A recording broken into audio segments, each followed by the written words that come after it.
ये है एक बर्ड फीडर और ये सारी चीजें इसे स्क्विरल प्रूफ बनाने के लिए बनाई गई हैं। अगर बर्ड्स का खाना चाहिए तो उन्हें स्क्विरल्स के लिए बनाए गए इस 8 part Ninja warrior obstacle course को पार करना होगा। ये कोर्स बहुत ही ज्यादा मुश्किल है और कमजोर दिल वाले इन्हें ना ही करें। लेकिन एक बात है, इन स्क्विरल्स की दाद देनी पड़ेगी क्योंकि मुझे इनको हल्के में नहीं लेना चाहिए था।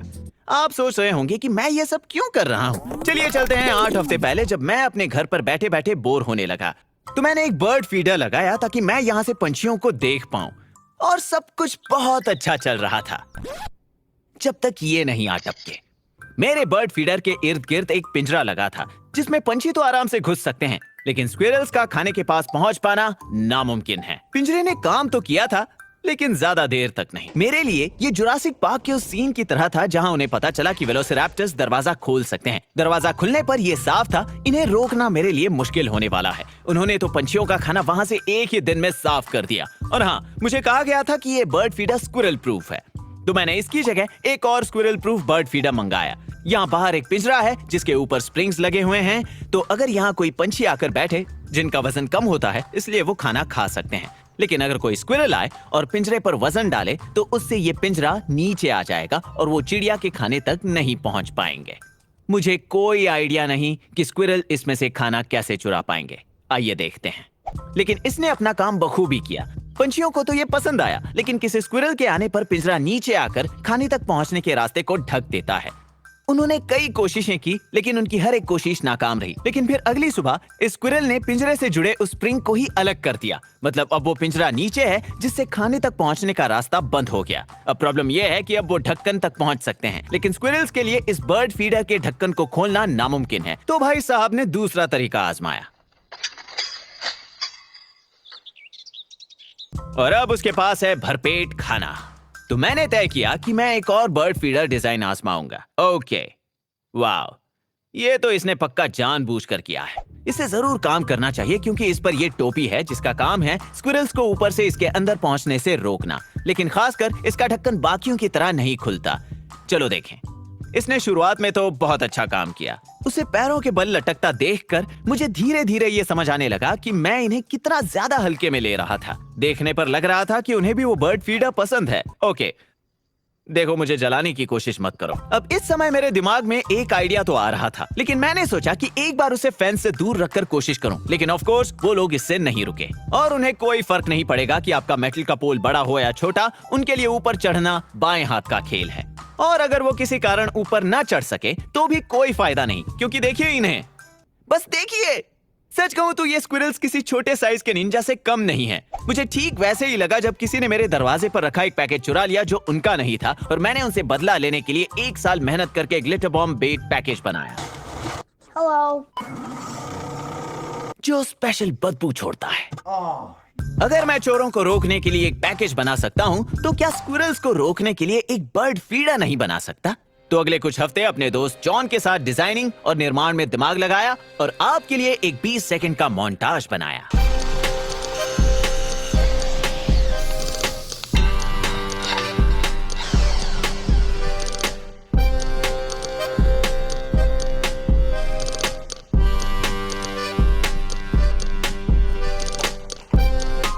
आइए अब हम इसे देखते हैं। पहले तो ये रहा उनका फेवरेट बर्ड फीडर। कोर्स के एकदम आखिर में सिर्फ इतना ही नहीं, मैंने इसके नीचे एक ट्रैप भी लगाया है। अगर यहाँ पर पांव रखा तो इसमें से निकलेंगे बहुत सारे अखरोट और जीत का जश्न मनाने के लिए बैनर्स। लेकिन अखरोट क्यों? ऊपर रखने का फायदा यह है कि वो दोनों झगड़ेंगे नहीं, क्योंकि पंछी यहाँ ऊपर आकर बिना किसी परेशानी के आराम से खाना खा सकते हैं। लेकिन स्क्विरल्स को खाने के लिए मेहनत लगेगी क्योंकि यहाँ तक पहुँचने का सिर्फ एक रास्ता है, मेरे बनाए गए निंजा वॉरियर ऑब्स्टिकल कोर्स को पार करना, जो शुरू होता है यहाँ से। ये यहाँ पर इकलौता पोल है जिसकी सतह बाकियों की तरह बिल्कुल नहीं फिसलती, यानी कि यहाँ से ऊपर चढ़ने पर कोर्स शुरू होगा। कहीं और से चढ़ने की कोशिश की तो फिसलन के कारण वो नीचे आ जाएंगे। पहला चैलेंज है ये लटकती हुई सीढ़ियां।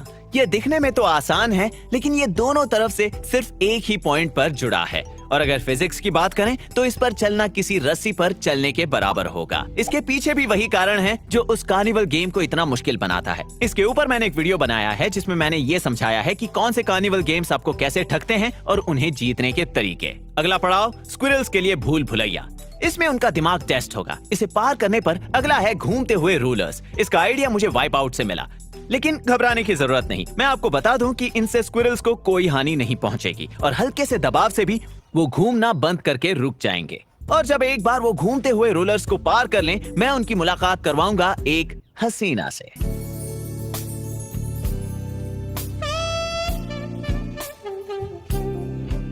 मैंने इसे यहाँ रखा है ताकि स्क्विरल्स का दिमाग चक्कर खाकर अपने लक्ष्य से हटे, क्योंकि इस प्लेटफॉर्म के नीचे एक प्रेशर सेंसर है जो जुड़ा है एक माइक्रो कंट्रोलर से, जिसमें है एक रिले जो जुड़ा है एक सोलेनॉइड से, जो जुड़ा है न्यूमैटिक पिस्टन से, और आखिर में वापस उसी प्लेटफॉर्म से। अगर यहाँ 3 सेकंड ज्यादा देर तक रुके तो फिर पूरे कोर्स को शुरू से करना होगा। अगला पड़ाव है स्लिंकिज से बना ये ब्रिज। मैंने इसके ठीक बीचों बीच एक अखरोट को रखा है, लेकिन ये ब्रिज उनका वजन सह नहीं सकता। तो चलिए देखते हैं कि स्क्विरल्स क्या करेंगे। 6th चैलेंज का नाम है टूरिस्ट ट्रैप। असल में ये उनके यहाँ तक पहुँचने के लिए एक इनाम है। अगर वो मेरी वाइफ के बनाए इस बोर्ड के बीच अपना सर डालें तो वो अपनी तस्वीर खिंचवा कर उसे अपने घर पर लगा सकते हैं। मैं यहाँ पर एक अखरोट रखता हूँ ताकि ये मौका उनके हाथ से फिसल ना पाए। अगला चैलेंज है ये 3 प्लेटफॉर्म्स जिन्हें ऊंचाई पर रखा गया है। इसकी इंस्पिरेशन मिली है निंजा वॉरियर से, लेकिन ये ज्यादा मुश्किल है क्योंकि ये प्लेटफॉर्म बहुत चिकने हैं और इन्हें 45 डिग्री पर रखा गया है। अब आते हैं आखिरी चैलेंज पर। स्क्विरल्स और उनके खाने के बीच बस कुछ ही फीट की दूरी बची है, लेकिन अगर ध्यान नहीं दिया तो सारी मेहनत पानी के अंदर डूब जाएगी। यानी कि शुरुआत से शुरू करना, यानी कि उन स्क्विरल्स को फेंका जाएगा ऊपर हवा में, जिसका मतलब है उन्हें वापस पीछे जाकर कोर्स को शुरू से करना पड़ेगा। अगर वो बचना चाहते हैं तो बस 3 सेकंड से ज्यादा यहाँ रुकना नहीं है। लेकिन यहाँ पर मैंने एक डिवर्जन रखा है। ये इसके अंदर रखे किसी भी चीज का एक ऑप्टिकल इल्यूजन प्रोजेक्ट करता है। ये काफी ज्यादा ट्रिपी है और सामने से तो और भी कमाल का दिखता है क्योंकि ये 3D प्रोजेक्शन है। ये अमेज़न पर $9 का है और डिस्क्रिप्शन में एक वीडियो का लिंक है जो आपको समझाएगा कि ये काम कैसे करता है। अब करते हैं सेफ्टी की बातें। मैं जानता हूँ मेरे चैनल पर काफी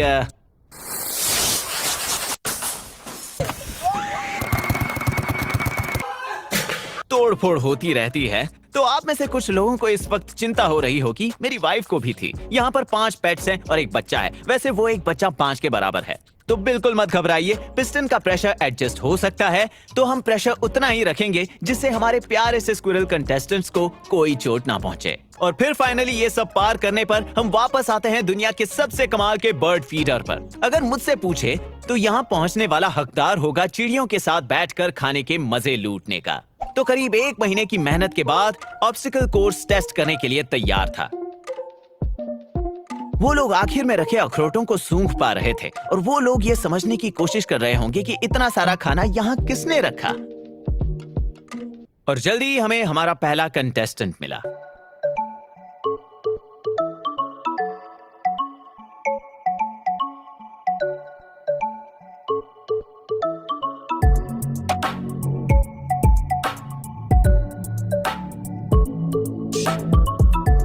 जैसा इसने सोचा था वैसा नहीं हुआ, इसलिए रिक वापस लौट गया।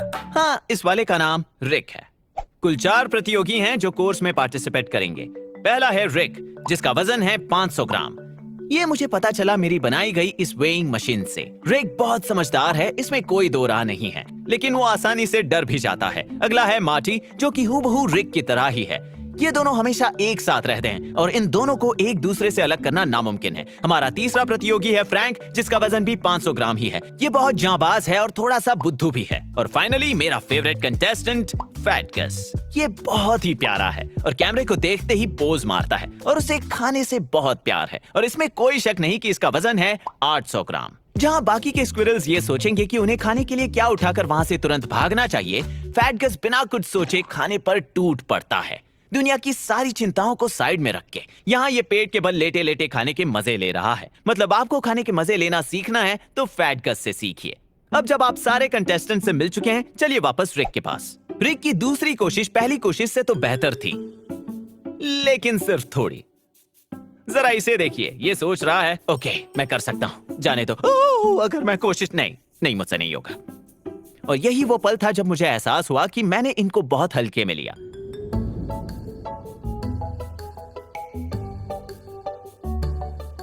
मार्टी रिक को देख रहा था और थोड़ा सोच विचार करने के बाद उसने रिक का पैंतरा आजमाने का तय किया। सो क्लोज, लेकिन खुद को संभाल लिया और फैटगस भी उनके पीछे पीछे आ पहुंचा। अब हम आते हैं स्क्विरल्स के लिए बनी भूल भुलैया में, जिसे पार करना इनके लिए बाएं हाथ का खेल था। यहाँ आप देख सकते हैं फैटगस की रफ्तार। अब हम आते हैं घूमते हुए रोलर्स पर। मार्टी ने ये देखा और डर कर पीछे हट गया। फैटगस ने सोचा मुझे नहीं मरना, और फ्रैंक ने कहा नोप। फिर वो वापस आया और फिर चला गया। फिर मार्टी ऊपर तेजी से भागते हुए आया। उसने उसे पार तो नहीं किया, लेकिन कम से कम वो आगे तो बढ़ा। और ये रहा फैटगस मेरे आज के सबसे मनपसंद क्लिप में।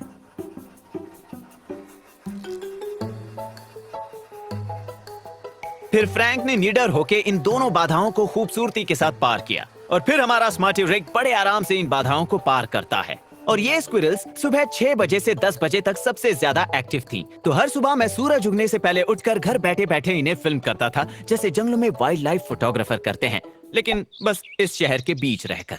मेरे पास स्ट्रीमिंग कैमरास भी थे जो 24/7 चालू रहते, जिसके जरिए मैंने कई बातें जानी है, जैसे कि मेरा डॉग किसी काम का नहीं। हाँ, मदद के लिए शुक्रिया दोस्त। अब चलते हैं हसीना के पास। आप देख सकते हैं रिक को इस गोल्ड डिगर पर बिल्कुल भी भरोसा नहीं है, और वो प्लेटफॉर्म पर थोड़ी ही देर के लिए वजन रखता है। कहा था ना वो स्मार्ट है, लेकिन दूसरी ओर उसका ये दोस्त मार्टी।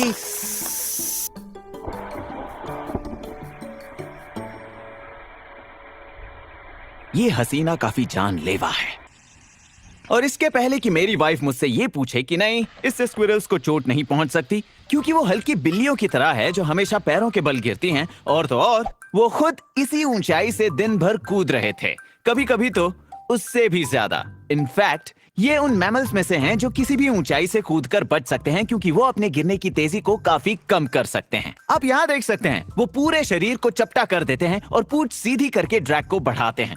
वो खुद को किसी पैराशूट की तरह फैला देते हैं, और फिर गिरने से पहले वो अपने दोनों हाथों और पैरों को आगे फैलाकर किसी लैंडिंग गियर की तरह इस्तेमाल करते हैं। है ना ये कमाल के? तो चलिए चलते हैं कोर्स की तरफ, जहां स्मार्टी रिक ने हसीना के साथ आंखें लड़ाई और उसके झांसे में फंस गया। लेकिन बाकी सभी ऑब्स्टिकल्स की तरह ही वो कुछ ही दिनों में इसमें भी माहिर हो गए। इस केस में तो उसके हाथ में रखे अखरोट को भी नजरअंदाज कर दिया।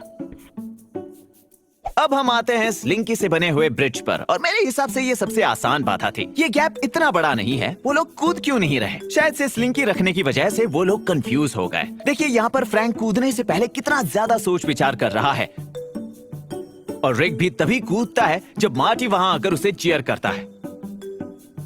और बाकी सभी ऑब्स्टिकल्स की तरह ही वो कुछ दिनों में इसमें भी मास्टर हो जाते हैं। अब आते हैं हमारे 7th ऑब्स्टिकल पर, द टूरिस्ट ट्रैप। और मुझे तो इसमें बहुत ज्यादा मजा आया। थोड़े से पीनट बटर के साथ क्या क्या नहीं कर सकते।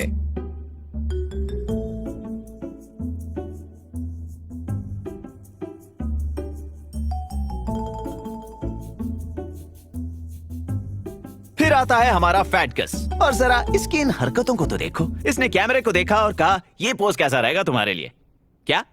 नहीं तो पसंद नहीं आया? ठीक है, ये रहा उसका एक और फनी क्लिप, जहां वो कैमरा पर देखकर, रुको एक सेकंड, रिवाइंड करना, बस रोक दो, जूम, इनहांस।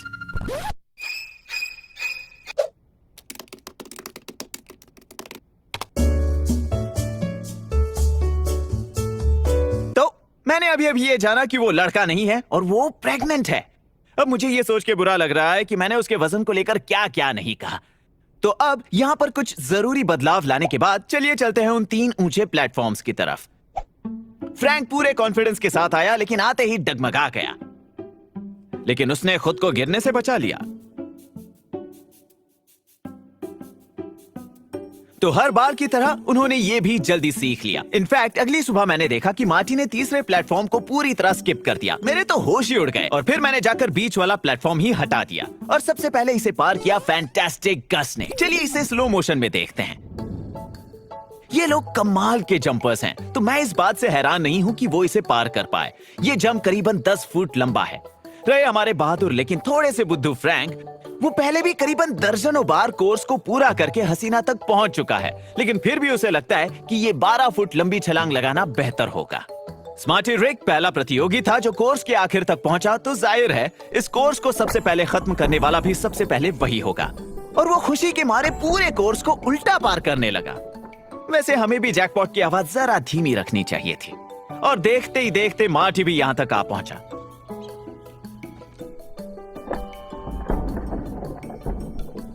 हम जानते हैं कि वो बहुत आसानी से डर जाता है, लेकिन इस बार उसका घाटा हुआ क्योंकि नीचे बैठे फैंटास्टिक गस के दिमाग में एक बहुत ही कमाल का आइडिया आया।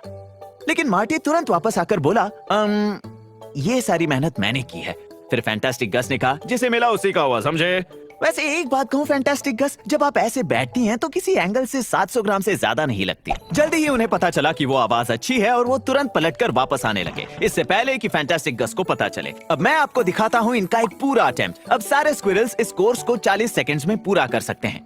और ये देखते हुए आप सोच रहे होंगे कि उस ऑप्टिकल इल्यूजन का क्या हुआ। मुझे अफसोस है वो मेरे इल्यूजन के जाल में ज्यादा फंसे नहीं, लेकिन मेरे पास 2 क्लिप्स हैं जिन्हें मैं दिखा सकता हूँ। और अपनी वाइफ को किए वादे के अनुसार प्रेशर सिर्फ 40% पर था। तो वो स्क्विरल जो एक्सेलरेशन महसूस करेगा वो होगा 0.5G, जो आम रोलर कोस्टर से 10 गुना कम होता है। और तो और मैंने ना ही हसीना वाला ट्रैप ऑन रखा और ना इल्यूजन वाला, जब तक मैं उन्हें अपने घर से एक्टिवली नहीं देख रहा था अपने मैनुअल ओवरराइड बटन के साथ। क्योंकि हालांकि ये सेफ था, मुझे फैंटास्टिक गस को हवा में उड़ाने का कोई शौक नहीं है। अब जो मैं दिखाने वाला हूँ उससे शायद आप डर जाएं, लेकिन स्लो मो देखने पर अमेजिंगली मैं आपको दिखाऊंगा कि कैसे स्क्विरल हवा में उछलने के बाद भी पूरी तरह नियंत्रण में थी। ऑलराइट, ये रहा दूसरा एंगल। और हाँ, अगर मेरे कैलकुलेशंस पर यकीन नहीं तो मैं आपको यकीन दिलाता हूं कि स्क्विरल्स को कुछ नहीं हुआ। दोनों लॉन्च केसेस में वो 5 मिनट के अंदर वापस कोर्स पर लौट गईं। इस स्लोमो को देखिए और बताइए कि वो कौन सी 2 चीजें हैं जिसके कारण वो सेफली लैंड करते हैं। क्या आपको देखा? उनके हवा में उछलने के तुरंत बाद वो अपने दिमाग में तुरंत कैलकुलेट कर लेते हैं कि उनकी लैंडिंग कहां होने वाली है, और अब उनका सिर उसी जगह पर टिका रहेगा उनके लैंडिंग करने तक। कमाल की बात तो यह है कि उन्हें लैंडिंग कैलकुलेट करने में और अपने सिर को टारगेट पर लॉक करने में सिर्फ 300 मिलीसेकंड्स लगते हैं। ये एग्जैक्टली इतना लंबा है, किसी के पलक झपकने से भी छोटा। मेरे तो होश ही उड़ गए। लेकिन अगर सोचा जाए तो इनके रिफ्लेक्सेस का इतना तेज होना जाहिर है, क्योंकि ये पेड़ों पर रहते हैं जहां एक गलत फैसला आपकी जान ले सकता है। सिर को टारगेट पर लॉक करने के साथ ही हाथों को भी हिलाना पड़ता है। जब उसे ऊपरी शरीर को घूमने से रोकना है तब हाथ बाहर होते हैं, और ऊपरी शरीर को घुमाने की जरूरत पड़ने पर वो हाथ अंदर लेता है और घूमना वापस रोकने के लिए फिर से फैला देता है। इसे कहते हैं conservation of angular momentum. Ice skaters भी यही ट्रिक इस्तेमाल करते हैं। बेसिकली हाथ अंदर रखने पर आप तेज घूमोगे और बाहर फैलाने पर आप धीमा घूमोगे। मेरे दोस्त डेस्टिन फ्रॉम स्मार्ट एवरीडे ने एक वीडियो बनाया था ये जानने के लिए कि कैट्स लैंड कैसे करती हैं, और वो भी वही 2 चीजें करती हैं, सिर को लॉक करना, हाथों को अंदर लेकर तेज घूमना और बाहर करके धीमा घूमना। ये रहा सेकंड क्लिप। आपको लग रहा होगा कि उसका नसीब अच्छा था, लेकिन स्लोमो हमें असलियत बताएगा। ठीक इतने समय में उसने अपने शरीर को सीधा करके लैंडिंग टारगेट के ऊपर अपना सिर लॉक कर दिया। पिछले क्लिप में हमें समझा वो शरीर को किसी भी ओरिएंटेशन में ला सकता है, लेकिन वो नहीं करता क्योंकि वो पहले से ही लैंडिंग के लिए बिल्कुल सही पोजीशन पर है ना ये कमाल का? और उन 2 फिजिक्स डेमोन्स्ट्रेशंस के बाद मैंने अपने दोनों ट्रैप्स को डिसेबल करके उन्हें शांति से कोर्स पर मजे करने के लिए छोड़ दिया। मेरे हिसाब से उन्हें इतना तो मिलना ही चाहिए। और 1 महीने साथ रहने के बाद हमारे बीच दोस्ती हो गई थी। अगर मैं काम करने बाहर आता तो वो जरूर भाग जाते, लेकिन फिर तुरंत वापस भी आ जाते। अफसोस, हर अच्छी चीज का अंत जरूर होता है, और मैं ये नहीं चाहता था कि उन्हें आसानी से खाना मिल जाने की आदत लगे। कोर्स को 1 हफ्ता रखने के बाद मैंने उसे निकाल दिया, लेकिन उसकी जगह पर मैंने एक खास स्क्विरल साइज पिकनिक टेबल रखा। हर सुबह ये कुछ अखरोटों को ट्रीट के तौर पर बाहर डालेगा, उन्हें हमारे बिताए गए पलों को याद दिलाने के लिए। और मेरी हंसी निकल गई क्योंकि इतना कुछ हो जाने पर भी मैंने नहीं सोचा था कि एक ही दिन में फ्रैंक उसे खोलने की कोशिश करेगा, और काफी हद तक उस सिस्टम को तोड़ने में वो कामयाब भी हो जाएगा। और हर बार की तरह वो जल्द ही समझ गए, और कभी कभी मैं सुबह उठने पर उन्हें अखरोटों के गिरने का आराम से बैठकर इंतजार करते हुए पाऊंगा। लेकिन उनमें से एक को छोड़कर फैंटास्टिक गस, तुम कभी मत बदलना मेरे दोस्त। जब मैंने 2 महीने पहले ये एडवेंचर शुरू किया पंछियों को देखना, मैंने नहीं सोचा था कि स्क्विरल को देखने में उससे भी ज्यादा मजा आएगा। मैंने एक और बात जानी कि इन बिल्डिंगों, इमारतों और पावर लाइंस के बीच घर के बैकयार्ड में भी प्रकृति कितनी दिलचस्प हो सकती है, अगर आप बस जानने की कोशिश करें। मतलब पौधे भी कमाल के हैं। मुझे पता नहीं था कि पौधे बढ़ते वक्त किसी चीज को पकड़ने के लिए इतना हिलते हैं।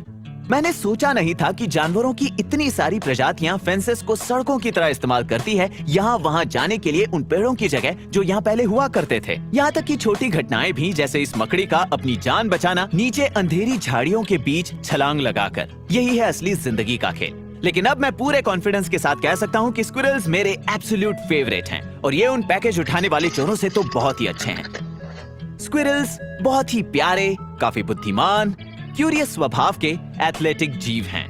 पता है स्क्विरल्स की उम्र होती है करीब 20 साल। तो फिर सोचिए कि एक दिन फैंटास्टिक गस अपने पोते पोतियों को लेकर आएगी और उन्हें सुनाएगी काउबॉयज, साहस और खाने के खदान की कहानियों को।